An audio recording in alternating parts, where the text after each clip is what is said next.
Chapter 23. Curdie and his mother. Curdie went up the mountain neither whistling nor singing, for he was vexed with Irene for taking him in, as he called it, and he was vexed with himself for having spoken to her so angrily. His mother gave a cry of joy when she saw him, and at once set about getting him something to eat, asking him questions all the time, which he did not answer so cheerfully as usual. When his meal was ready, she left him to eat it, and hurried to the mine to let his father know he was safe. When she came back, she found him fast asleep upon her bed, nor did he wake until his father came home in the evening. "Now, Curdie," his mother said as they sat at supper, "tell us the whole story from beginning to end, just as it all happened." Curdie obeyed, and told everything to the point where they came out upon the lawn in the garden of the king's house. "And what happened after that?" asked his mother. "You haven't told us all. You ought to be very happy at having got away from those demons, and instead of that I never saw you so gloomy. There must be something more. Besides, you do not speak of that lovely child as I should like to hear you. She saved your life at the risk of her own, and yet somehow you don't seem to think much of it." "She talked such nonsense," answered Curdie, "and told me a pack of things that weren't a bit true, and I can't get over it."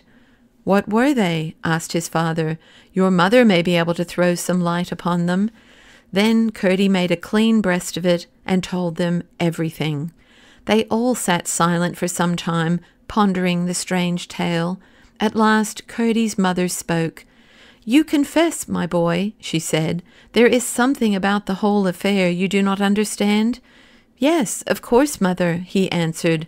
"I cannot understand how a child, knowing nothing about the mountain, or even that I was shut up in it, should come all that way alone, straight to where I was, and then, after getting me out of the hole, lead me out of the mountain too, where I should not have known a step of the way if it had been as light as in the open air." "Then you have no right to say what she told you was not true. She did take you out, and she must have had something to guide her. Why not a thread as well as a rope, or anything else? There is something you cannot explain, and her explanation may be the right one." "It's no explanation at all, mother, and I can't believe it." "That may be only because you do not understand it. If you did, you would probably find it was an explanation, and believe it thoroughly. I don't blame you for not being able to believe it, but I do blame you for fancying such a child would try to deceive you. Why should she? Depend upon it, she told you all she knew. Until you had found a better way of accounting for it all, you might at least have been more sparing of your judgment." "That is what something inside me has been saying all the time," said Curdie, hanging down his head. "But what do you make of the grandmother? That is what I can't get over. To take me up to an old garret and try to persuade me against the sight of my own eyes that it was a beautiful room, with blue walls and silver stairs, and no end of things in it, when there was nothing there but an old tub and a withered apple, and a heap of straw and a sunbeam. It was too bad. She might have had some old woman there, at least, to pass for her precious grandmother." "Didn't she speak as if she saw those other things herself, Curdie?" "Yes, that's what bothers me. You would have thought she really meant and believed that she saw every one of the things she talked about, and not one of them there. It was too bad, I say." "Perhaps some people can see things other people can't see, Curdie," said his mother very gravely. "I think I will tell you something I saw myself once, only perhaps you won't believe me either." "Oh, mother, mother," cried Curdie, bursting into tears. "I don't deserve that, surely." "But what I am going to tell you is very strange," persisted his mother, "and if, having heard it, you were to say I must have been dreaming, I don't know that I should have any right to be vexed with you, though I know at least that I was not asleep." "Do tell me, mother. Perhaps it will help me to think better of the princess." "That's why I am tempted to tell you," replied his mother. "But first I may as well mention that, according to old whispers, there is something more than common about the king's family, and the queen was of the same blood, for they were cousins of some degree. There were strange stories told concerning them, all good stories, but strange, very strange. What they were I cannot tell, for I only remember the faces of my grandmother and my mother as they talked together about them. There was wonder and awe, not fear, in their eyes, and they whispered and never spoke aloud. But what I saw myself was this. Your father was going to work in the mine one night, and I had been down with his supper. It was soon after we were married, and not very long before you were born. He came with me to the mouth of the mine, and left me to go home alone, for I knew the way almost as well as the floor of our own cottage. It was pretty dark, and in some parts of the road, where the rocks overhung, nearly quite dark. But I got along perfectly well, never thinking of being afraid, until I reached a spot you know well enough, Curdie, where the path has to make a sharp turn out of the way of a great rock on the left-hand side. When I got there, I was suddenly surrounded by about half a dozen of the cobs, the first I had ever seen, although I had heard tell of them often enough. One of them blocked up the path, and they all began tormenting and teasing me in a way it makes me shudder to think of even now. "If I had only been with you," cried father and son in a breath. The mother gave a funny little smile and went on. "They had some of their horrible creatures with them too, and I must confess I was dreadfully frightened.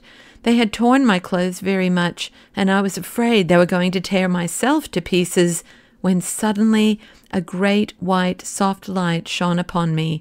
I looked up. A broad ray, like a shining road, came down from a large globe of silvery light, not very high up, indeed not quite so high as the horizon, so it could not have been a new star or another moon or anything of that sort. The cobs dropped persecuting me and looked dazed, and I thought they were going to run away, but presently they began again.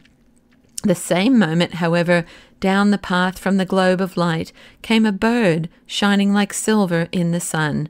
It gave a few rapid flaps first, and then, with its wings straight out, shot, sliding down the slope of the light. It looked to me just like a white pigeon, but whatever it was, when the cobs caught sight of it coming straight down upon them, they took to their heels and scampered away across the mountain, leaving me safe, only much frightened. As soon as it had sent them off, the bird went gliding again up the light, and the moment it reached the globe, the light disappeared, just as if a shutter had been closed over a window, and I saw it no more. But I had no more trouble with the cobs that night or ever after. "How strange!" exclaimed Curdie. "Yes, it was strange, but I can't help believing it, whether you do or not," said his mother. "It's exactly as your mother told it to me the very next morning," said his father. "You don't think I'm doubting my own mother?" cried Curdie.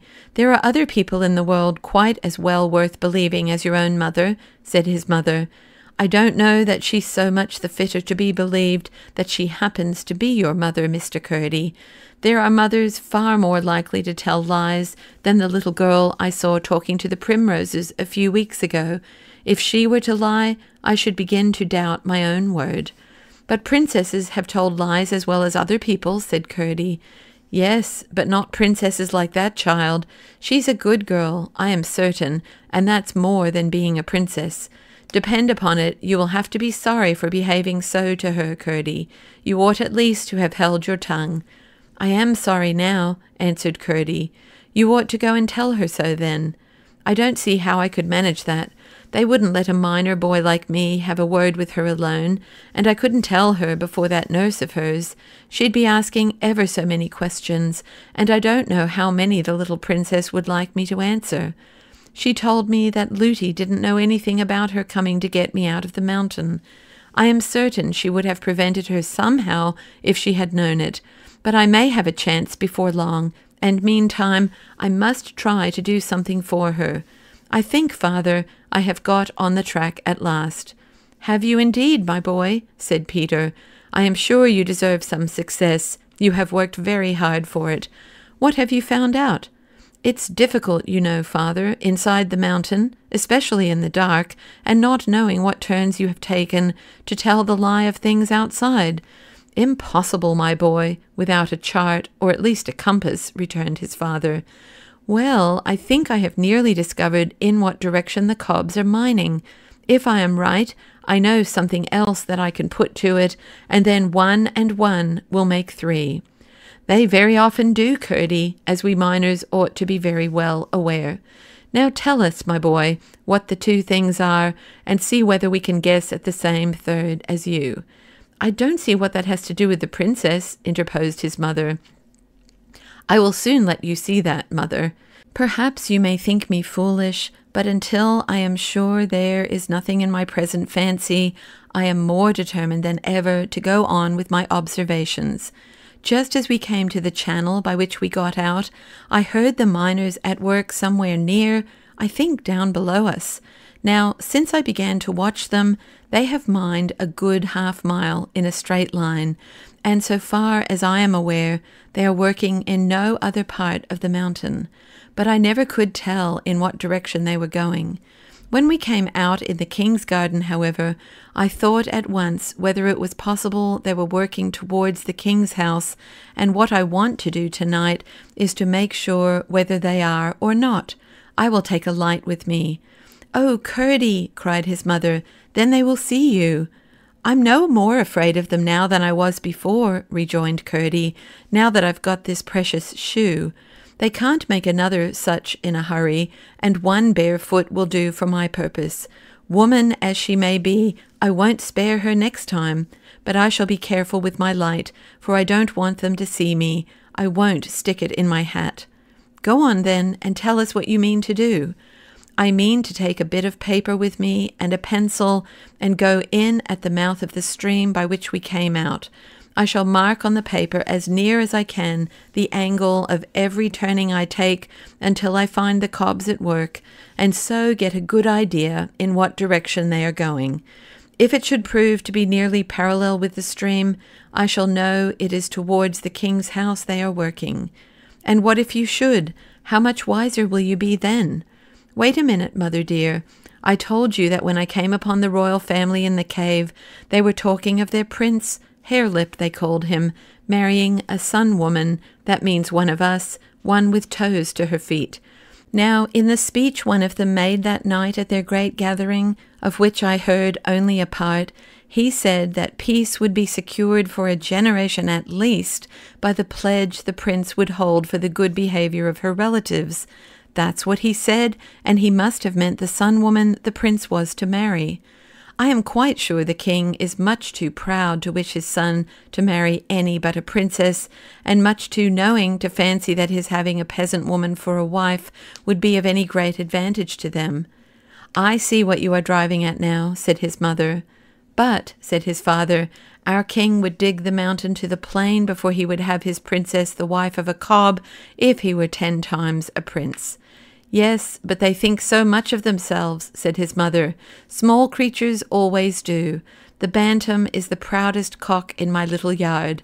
And I fancy, said Curdie, if they once got her, they would tell the king they would kill her except he consented to the marriage. They might say so, said his father, but they wouldn't kill her. They would keep her alive for the sake of the hold it gave them over our king. Whatever he did to them, they would threaten to do the same to the princess. And they are bad enough to torment her just for their own amusement. I know that, said his mother. Anyhow, I will keep a watch on them and see what they are up to, said Curdie. It's too horrible to think of. I daren't let myself do it, but they shan't have her, at least if I can help it. So, mother dear, my clue is all right. Will you get me a bit of paper and a pencil and a lump of peas pudding, and I will set out at once? I saw a place where I can climb over the wall of the garden quite easily. You must mind and keep out of the way of the men on the watch, said his mother. That I will. I don't want them to know anything about it. They would spoil it all. The cobs would only try some other plan. They are such obstinate creatures. I shall take good care, mother. They won't kill and eat me either, if they should come upon me, so you needn't mind them. His mother got him what he had asked for, and Curdie set out. Close beside the door by which the princess left the garden for the mountain stood a great rock, and by climbing it, Curdie got over the wall. He tied his clue to a stone just inside the channel of the stream and took his pickaxe with him. He had not gone far before he encountered a horrid creature coming towards the mouth. The spot was too narrow for two of almost any size or shape, and besides, Curdie had no wish to let the creature pass.